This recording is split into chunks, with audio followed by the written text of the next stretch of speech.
There is a moment, a specific moment, when everything you thought was solid simply stops. The ground holds still, the air goes quiet.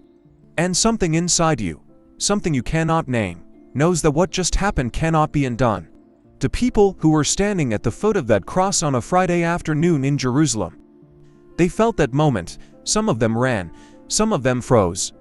Some of them looked up at the sky and couldn't explain what they saw, couldn't explain it then, couldn't explain it for the rest of their lives, because when Jesus breathed his last breath, God responded, not with silence, not with stillness, with signs that terrify everyone who witnessed them.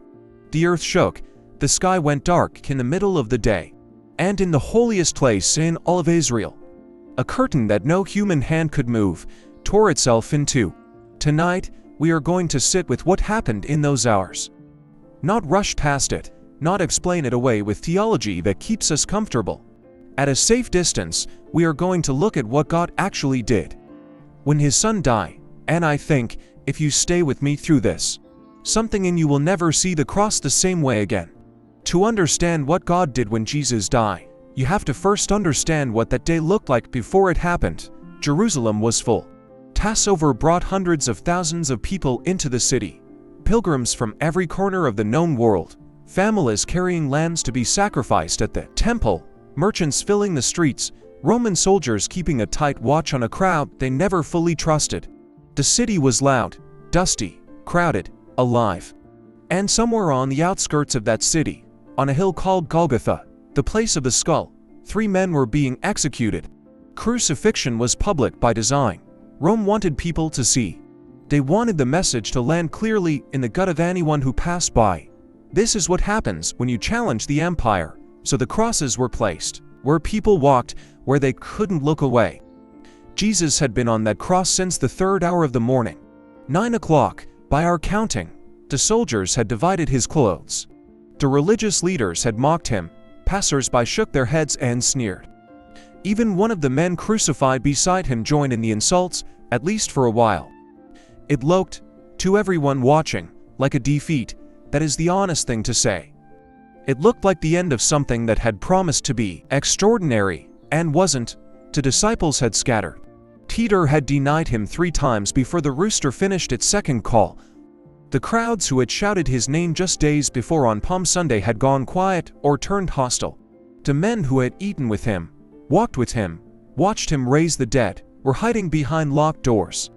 And the women stayed. Mary his mother, Mary Magdalene, Salome, a few others, they stayed and watched what no mother should ever have to watch, what no friend should have to witness. The hours passed slowly the way pain always makes time pass slowly. And then, at the 6th hour, noon, the highest point of the day, when the sun should have been at its strongest, something happened that no meteorologist has ever been able to fully account for. The sky went dark, not cloudy, not overcast, dark. Luke records it plainly. The sun's light failed. Matthew and Mark both say the darkness covered the whole land for 3 hours, from noon until 3 in the afternoon. The world around Jerusalem lost its light. 3 hours of darkness in the middle of the day. Now, I want you to sit with that for a moment, because we have a tendency to read these details the way we read the fine print on a contract, quickly, just to get to the end. But if you had been standing there, if you had been one of those pilgrims who walked out of the city gate and looked up at the sky and watched the light drain away at noon on a clear Passover day, you would not have been calm. You would have been afraid. The ancient world understood darkness differently than we do. We flip a switch. We have streetlights and phone screens and backup generators. They had fire and moonlight and nothing else. Darkness, to them, was not an inconvenience. It was a presence. It carried weight. It meant something. And anyone in Jerusalem who knew their scriptures, and on Passover, that was nearly everyone, would have heard, somewhere in the back of their memory, the voice of the prophet Amos, written 7 centuries before that Friday. On that day, says the Lord God, I will make the sun go down at noon and darken the earth in broad daylight. God had spoken about this day before it arrived. The darkness was not an accident. It was not a solar eclipse. Passover falls on a full moon, and solar eclipses cannot happen during a full moon. What covered that sky was something else entirely. Something that came from outside the natural order, God drew a curtain over the sun while his son was dying. Think about what that means. Think about the restraint in that. Here is the creator of every star in every galaxy, watching his beloved son suffocate on a Roman cross. And what he does is make it dark. He doesn't send fire. He doesn't split the ground open under the feet of the Pharisees. He doesn't dispatch 10,000 angels. He covers the sky. Like a father who cannot watch but cannot leave. Like someone who pulls the blinds not because they are absent, but because the grief is too large for open light. There is a kind of mourning that needs darkness, that cannot survive in the cheerful brightness of an ordinary afternoon. And for 3 hours, heaven gave the earth that darkness. Jesus hung there in it. And at the 9th hour, 3 o'clock, he cried out in a voice loud enough that people standing nearby heard it clearly, recorded it, and never forgot it. My God, why have you forsaken me? Not a whisper, not a private thought, a cry. The only moment in all of Scripture where the Son addresses the Father not as Father, but as God. Something happened in that darkness that we will never fully understand this side of eternity. The theologians call it the Great Exchange. The weight of every human failure, every act of cruelty, every quiet betrayal, every wound given and received across all of human history, was placed on him, and in that moment, the closeness that had existed between the Father and the Son from before time began was interrupted, not broken, but interrupted. And Jesus felt it the way you feel it when the person you love most in the world goes silent. After that cry, a few small things happened in quick succession. Things that the people standing nearest the cross witnessed up close and recorded with the precision of people who knew they were seeing something they would carry for the rest of their lives. Someone soaked a sponge in sour wine and lifted it to his lips on a reed, a small gesture, almost tender, in a strange way. Whether it came from cruelty or pity, no one is entirely sure. Maybe the person holding that reed didn't know either. Jesus received it, and then he spoke again. John records it as a single word in the original language, tetelestai. It has been translated many ways. It is finished, it is accomplished, it is complete. But the word carried a specific meaning in the world of first-century commerce. When a debt had been paid in full, when a transaction was settled and nothing more was owed, a merchant would stamp that word across the record, tetelestai, paid in full. Nothing outstanding, the account is closed. Jesus did not say I am finished, he said it is finished. There is a world of difference between those two sentences. One is defeat, the other is completion. And then he said, in Luke's account, with what must have been almost no breath left in his body, Father, into your hands I commit my spirit. And he breathed his last. The soldiers, experienced men who had watched many crucifixions and knew exactly what death looked like, didn't bother breaking his legs. That was the usual method of speeding things along. Fracturing the legs made it impossible to push up for air, and suffocation came quickly, but Jesus was already gone. One of them took a spear and pierced his side instead, and what came out was blood and water, which the physicians tell us indicates that the fluid had already begun to separate around the heart. He was gone, and that is the moment we need to pause on, that precise moment. Because what happens next, what happens in the seconds and minutes immediately following his death, is what this entire video exists to explore. God responded, not eventually, not symbolically from a distance. Immediately and concretely and in ways that left witnesses shaking.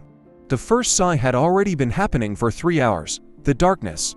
But the darkness had been a preparation, a kind of holding a breath before something broke open. Now it broke open. Matthew records what happened next in a sequence that still has the feeling of a man writing quickly, trying to keep up with what he witnessed. The curtain of the temple was torn in two, from top to bottom. The earth shook, the rock split, the tombs broke open. For things happening together or in rapid succession, each one extraordinary on its own, together, they form something that has no natural explanation. Let's start with the curtain, because the curtain is where I want to spend time, because I think most of us have heard the fact of it without ever feeling the weight of it. The temple in Jerusalem was not a simple building. It was the most sacred structure in the Jewish world. It had courts, outer courts, where Gentiles could enter, inner courts for Jewish men, a court for Jewish women, and then the inner sanctuary where only the priests could go. And at the very heart of that sanctuary, behind a veil, was a room called the Holy of Holies. The presence of God dwelled there, or rather, the presence of God had dwelled there, once, in the days of Solomon's temple, when the glory cloud filled the room and the priests couldn't stand to minister because the weight of it was too great. The Ark of the Covenant had sat in that room. God had met his people there. By the time of Jesus, the Ark was gone. Had been gone for centuries, lost or hidden during the Babylonian siege. But the room remained, the ritual remained. And once a year, only once, on the Day of Atonement, the high priest would pass through that curtain into that room, with bells on his robe and a rope tied to his ankle, to make atonement for the sins of all Israel. The bells were so the people outside could hear he was still moving. The rope was so they could pull him out if he died in the presence of God. One man, one day a year, no exceptions. That curtain was not decorative, it was a boundary. A declaration written in fabric. It said, "This far and no further, humanity," would tear something by grabbing and pulling down from the top, as if something from above reached down and split it open. The moment Jesus died, the way into the presence of God was opened. Not for one priest, not for one day, for anyone who would come. The barrier that had stood since Eden, the separation between a holy God and his fallen people, was torn away. At the precise moment the price for that separation was paid, tetelestai, paid in full, and the curtain that said you cannot come, its broken state, cannot come into the presence of a holy God. The distance between you and God is real, and it is not safe to ignore it. The curtain stood as tall as a 4-story building. Jewish historical sources described it as being as thick as a man's hand, somewhere between 4 and 6 inches of woven fabric. You could not tear it, not with your hands, not with a blade, not easily with any tool available in the 1st century. It tore from top to bottom, not from the bottom, the way a man decame to pieces of cloth hanging on either side of an open door. I have thought about this image many times over the years, and it never loses its force. There is something in the human heart, something deeply tired, deeply ashamed, deeply longing, that has always wanted to know, is there a way back? Is there a way back to the closeness that we sense we were made for, the kind of presence that makes us feel known and held and not alone? The torn curtain is God's answer, given not in words, given in action, given at a cost that should silence every argument about whether God is distant or indifferent. He tore it himself, the curtain was torn, and then the earth moved. Matthew says the ground shook and the rock split. A seismic event, centered on Jerusalem, happening at the moment of Jesus' death. Not a rumble, not a tremor that made people glance at each other nervously. Rock splitting, the kind of shaking that makes you grab onto something because your legs stop trusting the ground beneath them. Now, there are people who will read this and immediately look for a natural explanation. And I understand that impulse. We live in a world that has trained us to be skeptical of the extraordinary, to find the rational account and settle there because it feels safer. Less demanding. If it was just an earthquake, then it was just an earthquake, and we can move on without having to reckon with what it might mean. But I want to ask you something honestly. What are the odds that a significant earthquake struck Jerusalem at the precise moment Jesus died? Not before, not after, at that moment, and that it was powerful enough to split rocks. But the accounts make no mention of buildings collapsing or mass casualties in a city packed with hundreds of thousands of Passover pilgrims. At some point, the search for a natural explanation requires more faith than simply accepting what the witnesses recorded. The earth shook because something of cosmic weight had just occurred. Creation responded to its creator. This is not the first time in Scripture that the natural world reacted to the presence or action of God. When God descended on Sinai to give Moses the law, the mountain shook and smoked and the people trembled at the base of it and begged Moses to speak to God on their behalf because they could not bear to hear the voice directly. When Elijah stood at the mouth of the cave at Horeb, broken and exhausted and asking God to let him die, God passed by, and a great wind tore the mountains apart, and after the wind an earthquake, and after the earthquake a fire. Creation has always known who God is in a way that human beings, with our capacity for argument and doubt, sometimes forget. The rocks at Golgotha did not doubt, they split. Paul would write later, in his letter to the Romans, that all of creation has been groaning. His word, groaning, waiting for the redemption that was set in motion at the cross. As if the whole created order understood that something was wrong after Eden, as if the ground itself had been carrying the weight of the curse for thousands of years and felt, in the moment of Jesus' death, the first tremor of something being set right. The earth shook the way something shakes when a burden is finally lifted, and then, the tombs opened. This is the part that people often skip past quickly or treat as metaphor, because it is the most difficult to sit with. Matthew records it plainly, without drama, the way someone writes down something they saw and are still not sure how to process. The tombs broke open, and the bodies of many holy people who had died were raised to life. They came out of the tombs after Jesus' resurrection and went into the holy city and appeared to many people. Many people, not one or two witnesses in a quiet corner. Many people in Jerusalem during Passover, when the city was at its most crowded, saw people they knew had died. Walking, think about what that would have done to a city already unsettled by 3 hours of midday darkness and an earthquake. Think about encountering someone you had buried, someone you had mourned, someone whose absence had left a particular shape of grief in your life, and now they were standing in front of you, alive. I think about those reunions sometimes. Not the theology of them, the human reality of them. A wife seeing a husband, a child seeing a parent, a friend seeing someone they had wept over at the graveside, the shock of it, the inability to find words large enough for the moment, the way grief, when it suddenly reverses, does not feel like joy right away.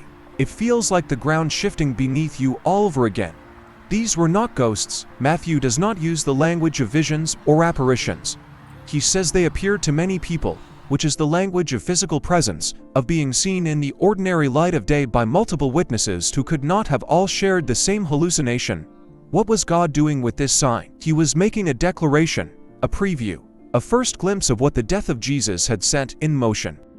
Jesus had said, not once but many times, in many ways, that he was the resurrection and the life, that whoever believed in him, even though they die, would live, that he was going to prepare a place, that the last enemy to be destroyed was death itself.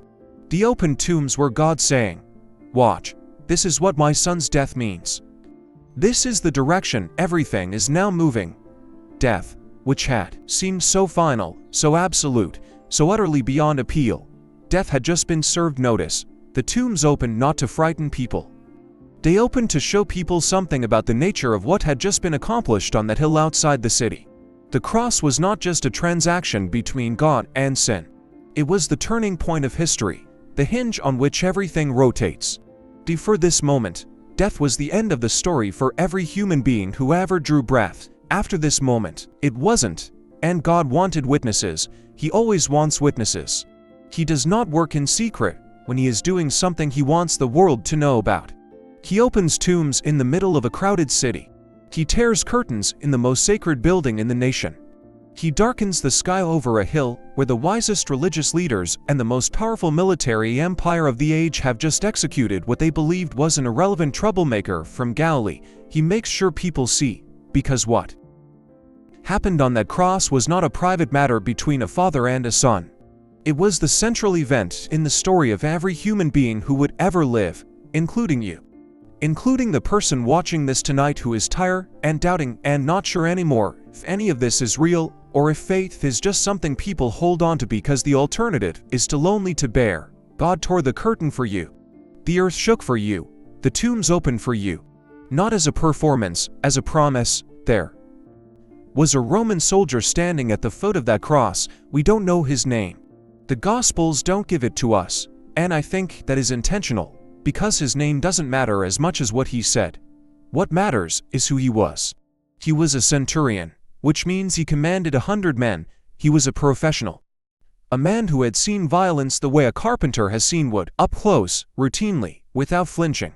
Crucifixion was not new to him. Death was not new to him. He had stood at executions before and watched men die and walked away and eaten his dinner. But he did not walk away from this one the same. Matthew records that when the centurion and the soldiers with him saw the earthquake and everything that had happened, they were terrified and said, surely he was the Son of God. Luke gives a slightly different rendering. He says the centurion praised God and said, certainly this was a righteous man. Both accounts are true, both things were said. And I want you to notice something about this moment, because it is one of the most quietly stunning reversals in all of Scripture. The people who should have recognized Jesus didn't. The chief priests, who had studied the law and the prophets since childhood. The scribes, who had memorized entire books of Scripture. The Pharisees, who had dedicated their lives to the pursuit of God's will. The religious establishment of Israel, the people who had been given every possible preparation to recognize their Messiah. But he came, looked at Jesus and saw a blasphemer worth killing, and a Roman soldier, a Gentile. A man with no religious background that would have pointed him toward any of this. A man whose entire frame of reference was the empire, the legion, the chain of command. That man stood at the foot of the cross and watched the darkness and felt the earth shake and saw how Jesus died, and said what the high priests would not say. Surely this was the Son of God. Grace has always had this quality. It moves toward the people who are not expecting it. It finds the ones who have no credentials, no religious resume, no claim on being first in line. The shepherd on the hillside gets the angel. The Samaritan woman at the well gets the longest recorded conversation Jesus had with any individual in the Gospels. The thief on the cross, a man whose last hours were the worst hours of his life, gets the promise of paradise. And a Roman soldier, doing his job at an execution he probably did not ask to be assigned to, becomes the first person in Matthew's Gospel to confess out loud who Jesus truly was. I think about the days that followed for that centurion. The days after he went back to wherever he was quartered and tried to sleep and couldn't. The days when Jerusalem was buzzing with reports. The tomb is empty. The body is gone. People are saying they saw him. What did he do with what he had witnessed? Did he find his way to the early community of believers? Did he carry what he saw quietly, privately, like something too large to speak out loud in the wrong company? We don't know. The text lets him walk away unnamed and untracked. But he said it, in front of his soldiers, at the cross. In the middle of everything. And that matters. Because what ended that hardened, experienced, empire-formed man was not an argument. It was not a theological case laid out point by point. It was not a sermon, or a scroll, or a debate in the synagogue. It was the way Jesus died. The darkness, the earthquake, the cry from the cross, the way a man who had every reason to curse his killers instead asked forgiveness for them. The way a man who claimed to be the Son of God died without calling down the army of angels he said he could summon. That restraint, that willingness to stay on the cross when he could have come down. That was what broke through. It always comes back to that, doesn't it? The cross does not compel with power, it compels with love that refuses to protect itself, and something in the human heart, even the most armored human heart, even the heart that has been trained out of tenderness by years of hard living, recognizes that and does not know what to do with it.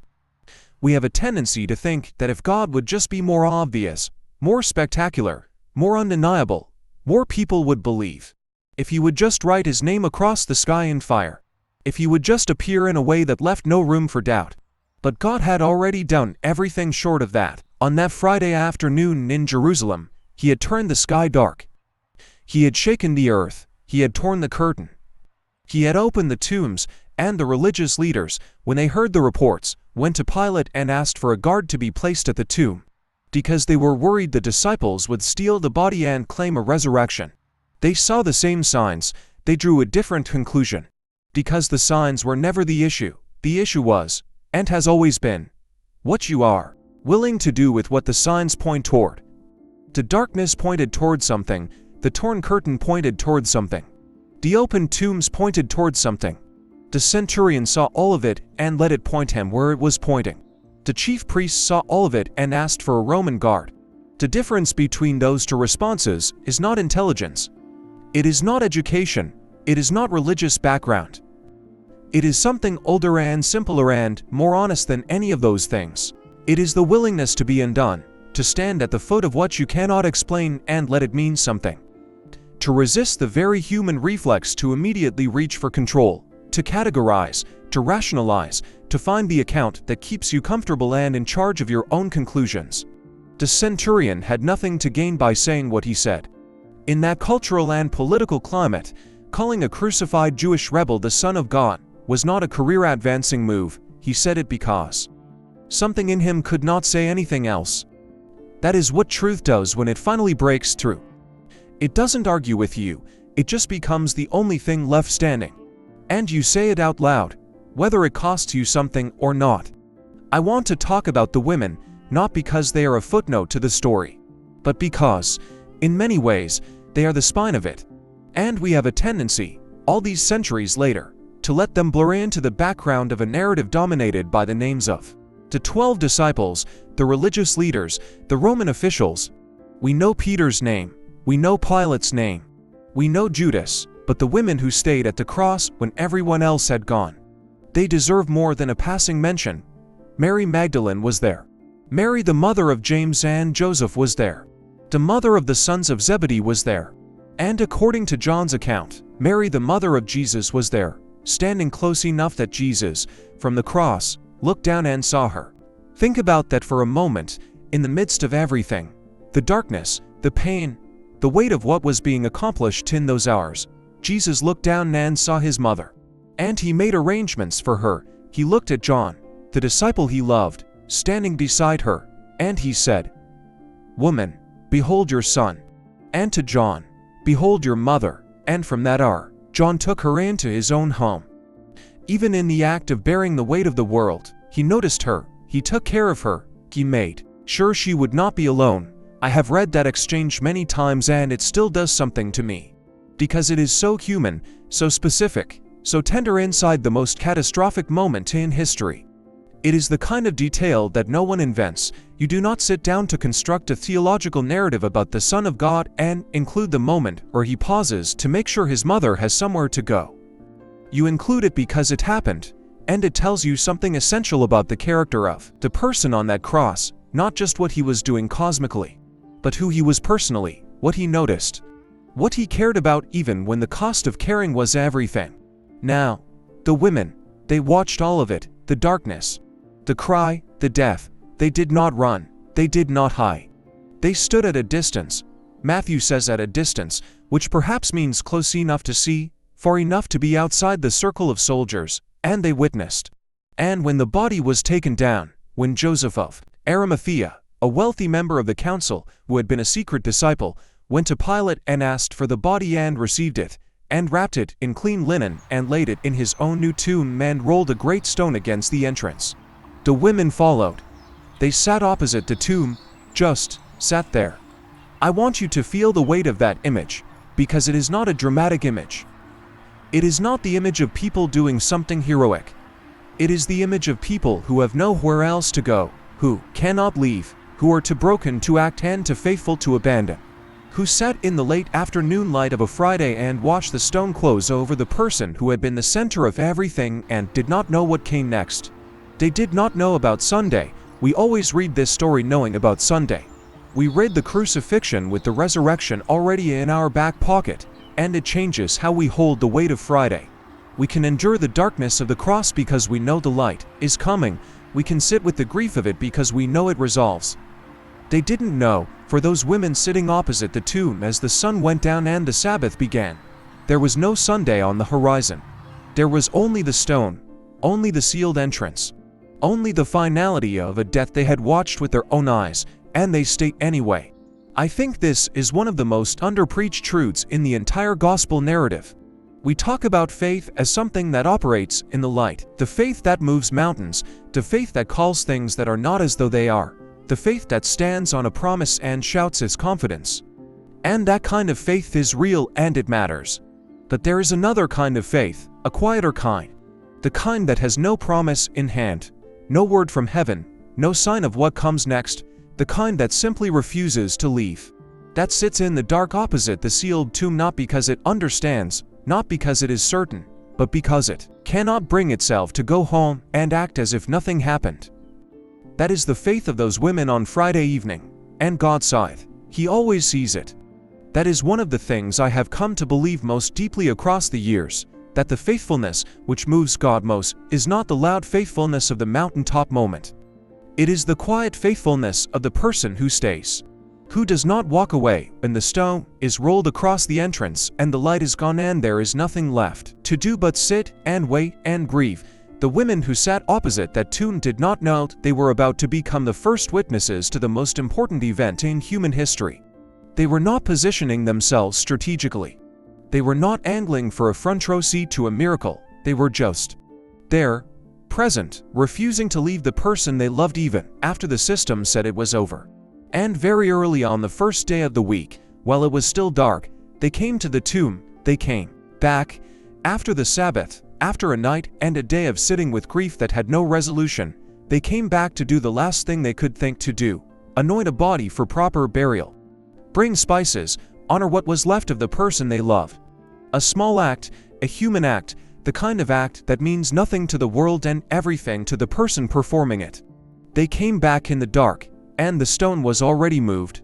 But we are not there yet, because before we get to what the women found on Sunday morning, I think we need to spend a little more time with Saturday, with the day that the Gospels barely mention, the day between the death and the resurrection that we tend to skip over in our rush to get to the good news.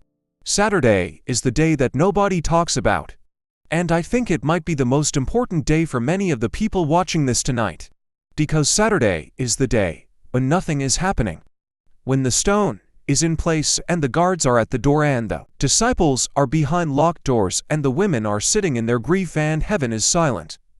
Saturday is the day when it looks, from every angle available to human perception, like evil one, like the story ended the wrong way, like everything that was promised turned out to be too good to be true. Saturday is the day you are living in right now, if you are honest about it.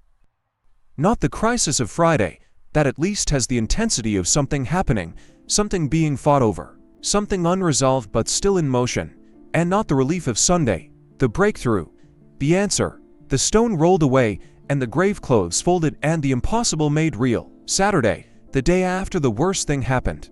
The day before anything gets better, the long, quiet, stone-sealed middle of the story where faith has nothing to hold on to except the memory of what was promised and the stubborn refusal to stop believing it.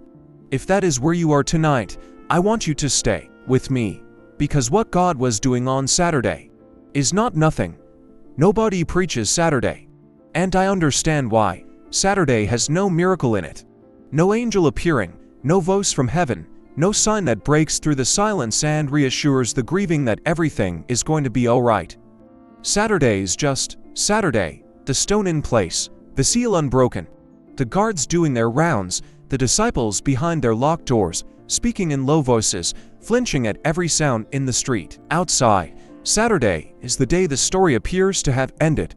And yet, if you know anything about how God works, if you have lived long enough and paid close enough attention to the way He moves in the lives of people who trust Him, you know that the moments that look most like endings are often the moments where the most important work is happening just out of sight, underground, behind the stone. In the silence that feels like absence but is not absence at all. The seed does not look like it is becoming anything when it is buried in the dark soil. It looks dead. It looks finished. If you dug it up on Saturday, the day between planting and sprouting, you would find something that showed no evidence of what it was about to become. You would have every natural reason to conclude that nothing was happening, but everything was happening. Peter wrote, years later, that Jesus and proclaimed to the spirits in prison. Paul wrote that he descended into the lower parts of the earth. The ancient church held firmly to the belief, captured in the creed that believers have spoken together for nearly 2,000 years, that on that Saturday, Jesus descended into the place of the dead. Not as a prisoner, as a conqueror moving through territory he had just purchased. The keys of death and Hades, he would tell John in the vision on Patmos, are in my hands. Saturday was the day he picked up those keys. So when your Saturday feels like silence, when you have prayed and the ceiling feels like concrete and the answer has not come and the stone is still in place and you are beginning to wonder if you misheard the promise, if you misread the signs, if you believe something that turned out to be smaller than your knee, I want you to hold on to this. The silence of Saturday is not the silence of absence. It is the silence of something being accomplished in a place you cannot see yet. It is the silence of the sea in the ground. The silence of a door about to open. The silence just before the stone moves. God has never once in the history of his dealings with human beings abandoned someone in the middle of their story and called it finished. Not Abraham in his old age, not Joseph in the pit, not Moses on the backside of the desert for 40 years, not Hannah weeping at the temple until the priest thought she was drunk, not Lazarus in the tomb for days, while Jesus, who could have come sooner, who received the message in time to come sooner, waited. He waited because what he was about to do required a Saturday, required the kind of darkness that makes the light undeniable, and it finally comes. Your Saturday is not a sign that God has forgotten. It is a sign that something is being prepared that cannot be rushed. Hold on. And while we are here, while we are sitting together in this middle space between Friday's pain and Sunday's promise, I want to pause and say something directly. If this kind of conversation is what you need, if the kind of reflection we do here, honest, unhurried, going deep into the things that matter, if this feeds something in you that is hungry, then I want to invite you to walk with this channel every day. Not because we have everything figured out, not because every video is going to give you a neat resolution, but because some things are too important to think about alone. And there is something that happens when you sit with these truths regularly, not in a rush, not as background noise, but intentionally, with your full attention, something that builds quietly over time, the way a tree builds its roots long before anyone sees the fruit. Subscribe, come back tomorrow. Bring someone with you if you know someone who is living in their own Saturday right now and needs to be reminded that the silence is not the end of the story. Now, back to Jerusalem, back to the stone, and the seal, and the guards, and the women who came in the dark before dawn on the first day of the week with spices in their hands and grief in their hearts and a question on their lips that was entirely practical and entirely heartbreaking: who will roll the stone away for us? That is the question of Saturday, of every Saturday, of every moment when what needs to happen is beyond your strength and beyond your reach, and you are walking toward it anyway because you cannot think of anything else to do. Who will roll the stone away? You cannot do it. The stone is too large.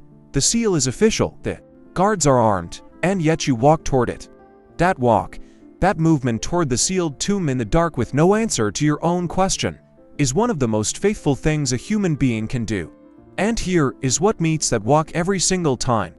When they looked up, Matthew says, they saw that the stone had been rolled away.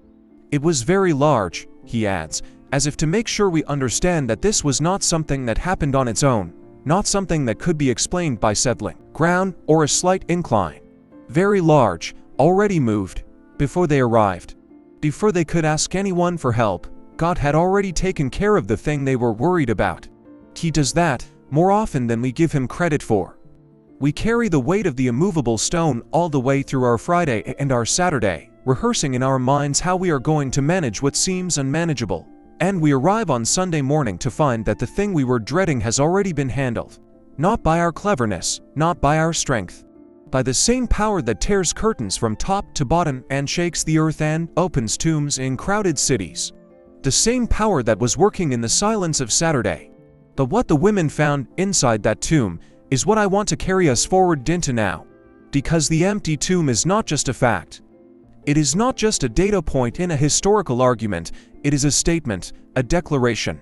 A final and irrevocable answer to every question that the cross raised. And I think we have not looked at it closely enough. The stone was moved, and they went in.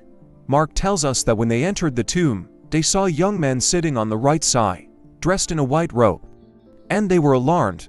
Luke says there were 2 men in clothes that gleamed like lightning. Matthew says the angel's appearance was like lightning and his clothing white as snow. And that the guards, the Roman soldiers posted specifically to prevent anything unusual from happening, had shaken and become like dead men. The guards. Men trained for exactly this kind of situation. Men who had faced battle and violence and the worst things human beings do to each other. They saw what was in that tomb and they collapsed. The women were afraid too, of course they were.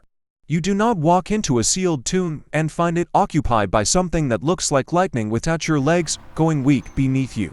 But the angel spoke to the women first, not to the guards, to the women. Do not be afraid. Those are the words God reaches for, over and over, at every moment in Scripture when heaven makes contact with earth. Do not be afraid, to Mary when Gabriel came. to the shepherds in the field, to the disciples on the water, to John on Patmos when he fell at the feet of the risen Christ like a dead man. Do not be afraid. It is not a dismissal of the fear.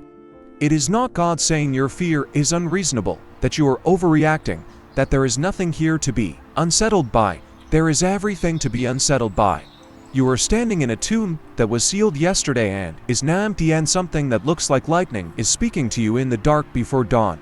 Your fear is entirely appropriate, but fear is not where God wants you to stay. He is not here. He is risen, just as he said. Just as he said. That phrase deserves more weight than we usually give it. Because Jesus had said it, not once, multiple times, in multiple settings, to multiple groups of people. He had told the disciples plainly that he would be handed over, that he would be killed, and that on the third day he would rise. He had told the Pharisees who demanded a sign that no sign would be given except the sign of Jonah, 3 days in the belly of the earth and then emergence. He had told Martha, standing outside the tomb of her brother Lazarus, I am the resurrection and the life. He had said it, and the religious leaders had heard him say it, which is precisely why they went to Pilate and asked for the tomb to be sealed and guarded. They remembered what his disciples had apparently, in their grief, temporarily forgotten. They were worried enough about the prediction to take precautions against it. The people who wanted him dead remembered the promise better than the people who loved him, and now the angel stood in the empty tomb and pointed to the place where the body had been. Come, see the place where he lay, and the grave clothes were there, folded, undisturbed, which is the detail that stopped John cold when he entered the tomb and saw it, and believe, not scatter. Not ripped away in a struggle, folded, with a calm and deliberateness that spoke of someone who had all the time in the world and was in no hurry at all. Death had not overtaken him, he had simply left. The way you leave a room when you are done with it, go quickly and tell his disciples. That is the commission the angel gave to the women, go and tell. The first evangelists in the history of the Christian faith were not the 12. They were these women who had stayed when everyone else had gone, who had sat opposite the tomb in their grief, who had come back in the dark with spices and a question they had no answer to. God gave the first announcement of the resurrection to the people who had stayed. I do not think that is a coincidence. Now, something happened on the road. Something that I think is one of the most intimate moments in the entire resurrection narrative and one of the most overlooked. Matthew records it simply. The women left the tomb quickly, with fear and great joy, running to tell the disciples. And Jesus met them, not at the upper room, not at the Sea of Galilee, not in some formal appearance arranged for maximum impact and maximum witnesses. On the road, while they were running, he met them in the middle of their movement. In the space between the two, and wherever they were going, in the moment when the news was so large they could barely contain it, and they had not yet had time to think, or process, or compose themselves. He just appeared on an ordinary road, in the early morning light. And they came to him, and took hold of his feet, and worshipped him, took hold of his feet. That detail, that specific, physical, irreducibly human detail. They did not stand at a reverent distance. They did not bow their heads, they grabbed his feet. The way you grab onto something when you are afraid it might disappear, the way you hold on when you have lost something once and cannot bear to lose it again. He let them, he did not pull back. Did not say, do not touch me, I am sacred now, maintain your distance, observe the proper protocol for encountering a risen Lord. He stood there on a road outside Jerusalem in the early morning, and let a group of weeping, trembling women hold on to his feet, and then he said, do not be afraid. Go and tell my brothers, not my disciples, not my followers, not the 11, his brothers, after everything, after the denial, after the scattering, after the locked doors and the fear and the abandonment that must have cut deep into a human heart that felt everything as deeply as his did. After all of that, his first recorded words after the resurrection included a term of endearment for the people who had failed him most completely. My brothers, go tell my brothers, this is the character of the God we are dealing with. This is who he is when he has every right to be something else, when he could have returned in severity and said, I told you all of this would happen and you ran anyway.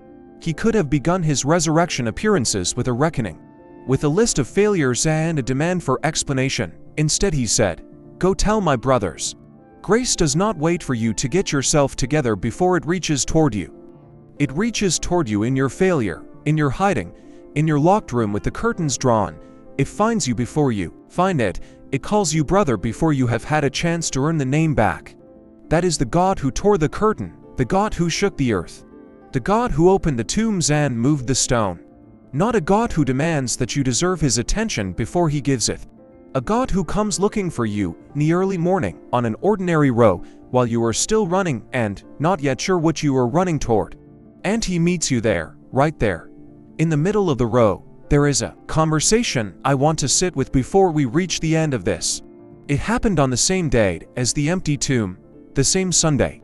A few hours after the women had run from the garden with the news that could not be contained. Two people, one named Cleopas, one unnamed, possibly his wife, were walking from Jerusalem to a village called Emmaus. About 7 miles, a 2-hour walk on a dusty road going nowhere particularly important. They were leaving Jerusalem after everything that had happened. That weekend, they were walking away, and as they walked, they talked.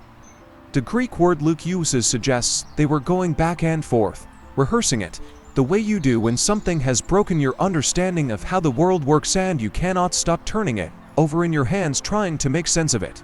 They had hoped, Luke records them saying later, we had hoped that he was the one to redeem Israel, had hoped, past tense. Hope that has been forced into the past tense is one of the most painful grammatical constructions in any language. We had hope, it means the hoping is over. It means something happened that made continuing to hope feel dishonest. It means you believed something with your whole self and the evidence came in and the evidence said, you were wrong. They had seen Jesus, had followed him, had watched what he did and heard what he said, and let it reorganize everything they understood about God and Israel and the future. And then Friday happened, and the hope that had been alive and specific and oriented toward a person they knew by name, went into the past tense, we had hoped. And a stranger fell into step beside them. He asked what they were discussing. And Cleopas stopped. Luke says he stood still, his face downcast, and said, are you the only visitor to Jerusalem who does not know the things that have happened there in these days? The stranger asked, what things? And they told him, all of it, Jesus of Nazareth. A prophet mighty in deed and word, before God and all the people. How the chief priests and rulers delivered him up to be condemned to death and crucified him. And we had hoped, and then something remarkable. Something that I think speaks directly to the experience of anyone who has ever carried a grief they could not resolve and found themselves walking away from the place where the hope died. The stranger did not offer them comfort. Did not say, I understand, it must have been very hard, your feelings are valid, he said. Something that was, on the surface, almost blunt. O foolish ones, and slow of heart to believe all that the prophets have spoken. And then he opened the scriptures to them. Beginning with Moses and going through all the prophets, Luke says, he interpreted to them in all the scriptures the things concerning himself. For 7 miles, for 2 hours, walking beside them on a dusty road to a village that didn't matter. He walked them through the whole story, the story they thought they knew, the story they had grown up with, the story they had watched collapse on Friday, and he showed them how it all pointed here. How everything that had seemed like defeat was written into the script long before it happened. How the suffering was not an interruption of the plan but the very center of it. And something happened to them as he spoke. They said it later, after everything became clear. They said, did not our hearts burn within us while he talked to us on the road? While he opened to us the scriptures, their hearts burned, not their minds. Not their theological frameworks, their hearts. There is a kind of encounter with truth that you feel before you understand it. Before you can articulate what is happening or explain why it matters. Something in you recognizes it the way you recognize a voice you know in a dark room, not because you can see the face but because something deeper than sight knows who it belongs to. The heart burns, and you lean in closer without knowing exactly why. They reached Emmaus, and the stranger made as if he were going further. And they urged him. Luke uses a strong word. They pressed him strongly, stay with us. It is toward evening. The day is far spent, stay with us. And he went in to stay with them, and when he was at table with them, he took the bread and blessed it and broke it and gave it to them. And their eyes were opened, And he vanished, not a gradual fading, not a slow withdrawal, here, and then not here. Present, and then gone. The way a flame goes out, the way a word you have been searching for suddenly arrives and everything rearranges around it. They looked at each other across the table with the broken bread between them. And they got up that same hour and returned to Jerusalem, 7 miles, in the dark. At the end of a day that had already been the most disorienting day of their lives. They had just sat down. They had just arrived. They were tired. It was evening and the road was not safe at night, and they had no particular reason to rush back to a city full of people who were either grieving or hostile. They went anyway, that same hour. Because when you have encountered something real, genuinely, undeniably real, you cannot stay where you are. You cannot finish your meal and sleep on it and decide in the morning whether it changes anything. It has already changed everything, and your legs know it before your mind has caught up. They ran back to Jerusalem to find the 11 and tell them, and I want to pause on the structure of what opened their eyes, because it was not the teaching. 7 miles of the most extraordinary biblical exposition in history, walked through by the one person in all of creation who understood every word of it completely, and their eyes were not opened. It was the bread, the breaking of the bread. The same gesture he had made in the upper room just days before. The same hands, the same deliberateness, the same giving. And something in that gesture, something in the particular way he held the bread and broke it and gave it to them, reached through the confusion and the grief and the failed hope and found them. They knew him in the breaking of the bread. I think about the people who are watching this tonight who have sat through a great deal of teaching, who have heard the arguments and the theology and the history and the explanations, who know the facts of the faith the way Cleopas knew the scriptures, well enough to recite them, not well enough to see him in them when their hearts are broken. And I want to say, he is still meeting people at the table. Not in a metaphor, in the actual moments of ordinary life where you sit down with something broken in your hands, a broken plan, a broken relationship, a broken version of the future you were counting on, and something in the breaking of it opens your eyes to a presence you were not expecting. A recognition that arrives not through argument but through encounter. He is still on the road, between Jerusalem and wherever you are walking to right now. He is still falling into step beside the people who are walking away from the place where the hope died. He is still asking, what are these things you are discussing? And he will walk with you, a whole way, through the full accounting of everything that broke. Through the grief and the past tense hopes and the downcast face and the we had hoped. He will not rush you past any of it. He will walk at your pace, on your road, in the direction you are walking, and somewhere along the way, not at the moment you expect, not in the way you would have designed it, something will burn in your chest. And you will know the way Cleopas knew, the way the centurion knew, the way the women knew when they grabbed his feet on an ordinary row in the early morning. Not because the argument finally landed, not because the evidence finally became undeniable, because he was there, right there, on the road, with you. We started this tonight on a hill outside Jerusalem, with darkness at noon, with a curtain tearing itself in two, with the earth shaking and rocks splitting and tombs opening in a city full of people who would spend the rest of their lives trying to account for what they witnessed. We started with the question of what God did when Jesus died, and we have walked a long way since then. We walked through the darkness that covered the sky for 3 hours and what it meant that the Creator drew a curtain over the sun while His Son was dying. We stood at the foot of the cross with the women who would not leave. We sat with a Roman soldier who had no theological framework for what he was feeling and said the truest thing anyone said that day. We felt the weight of Saturday, that long sealed silence between the death and the resurrection that so many people watching tonight are living inside right now. We walked to the tomb in the dark with the women, carrying spices and an unanswered question. We ran back from the empty garden with news too large for ordinary words. And we walked 7 miles to Emmaus with two people whose hope had gone into the past tense, and we sat at the table when the bread broke and the eyes opened. It is a long story. It was always going to be a long story. The things that matter most rarely fit into a short one, and now we are here, at the end. And I want to say the thing that all of it has been pointing toward. What God did when Jesus died was refuse to let death be the end of the conversation. Every sign, the darkness, the torn curtain, the earthquake, the open tombs, Every sign was God speaking into the silence of that Friday afternoon in the only language large enough for what was happening. Not the language of words, the language of creation itself being rearranged. The language of barriers being removed that were never supposed to be permanent. The language of a father who watched his son die and did not look away and did not stay silent and did not leave the moment unremarked. He tore the curtain, not as a symbol, as an act, as the most direct possible statement that the distance between a holy God and his broken people had been permanently, irrevocably, at infinite cost, closed. You do not need a priest to go before you anymore. You do not need a sacrifice. You do not need the right credentials or the right lineage or the right record of behavior. The curtain is torn, the way is open. You can come, right now, as you are, with whatever you are carrying, with the past tense hopes and the Saturday silences and the grief you have not told anyone about and the failures you are certain disqualify you from being called brother. You can come, that is the terror of the signs at the cross.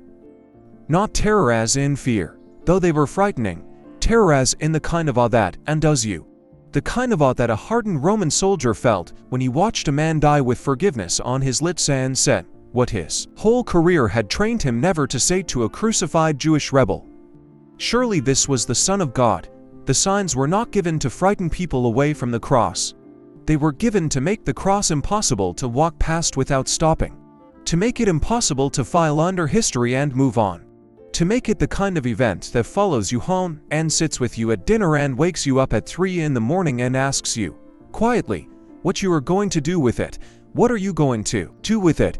That is the question that has always been at the center of this story. Not what do you think about it? Not can you defend it historically? Not does it make sense within your current framework? What are you going to do with it? The disciples went back to fishing, for a while. Until he appeared on the shore and made breakfast for them, and reinstated Peter with 3 questions, admired 3 denials and sent them out to change the world. The women ran back to Jerusalem and became the first people in history to carry the resurrection news. The centurion said what he said, and walked away into a life we know nothing about. Cleopas and his companion burned 7 miles of road in the dark to tell 11 frightened people that they had seen him. Everyone who encountered the risen Christ had to decide what to do next. And that decision, that specific, personal, impossible to outsource decision, is still the one sitting in front of every person who has ever heard this story. Including you, including me. I have been a believer for long enough to know that the decision is not made once. It is made again in every Saturday, in every sealed tomb. In every moment when the hoping has gone past tense and the road to Emmaus looks more honest than the upper room. You decide again whether to stay or to walk away. Whether to come back to the tomb in the dark with your spices even though you have no answer to your own question about the stone. Whether to let something burn in your chest without immediately extinguishing it with explanation. The cross asks for that kind of faith, not the faith of the mountain, always, though that will come. The faith of the women sitting opposite the tomb. The faith that stays in the dark because it cannot bring itself to leave. And to everyone watching tonight who is in that place, in the dark, opposite the sealed tomb, not knowing what Sunday looks like from where you are standing, I want to say the same thing the angel said to the women in the early morning. Do not be afraid. Not because there is nothing difficult ahead. Not because the stone will move on your timeline or the silence will break when you need it to. But because the God who tore that curtain did not do it as a gesture, he did it as a commitment. A permanent, unretractable, written in the blood of his Son commitment to not let distance be the final word between him and the people he loves. The curtain is torn. It cannot be repaired. You can come, if this conversation has meant something to you tonight. If something burned a little, somewhere in the middle of it, I want to ask you to do 3 things before you sleep. Subscribe to this channel, not for us, for yourself. Come back tomorrow and the day after. Let these conversations become part of how you think about the things that matter most. Some truths need to be approached more than once before they settle into the places they were meant to reach. Share this video with 5 people, not 5 strangers, 5 people you actually know, 5 people who might be living in their own Saturday right now and need to be reminded that the stone has been moved before and will be moved again. 5 people for whom the torn curtain might be the most important thing they hear this week. And leave a comment, not a polite one, an honest one. Tell me where you are in the story tonight. Are you at the cross? In the Saturday silence, on the road to Emmaus? At the table when the bread broke, wherever you are? Say it. There is something that happens when you put words to where you actually are with God, something that refuses to let the moment stay abstract. And if you have a topic, something you have been carrying, something you need to think through slowly and honestly, leave it below. Tell me what you want to sit with next. This conversation is not finished. It is never finished. There is always more road ahead. And he is always already on it, waiting.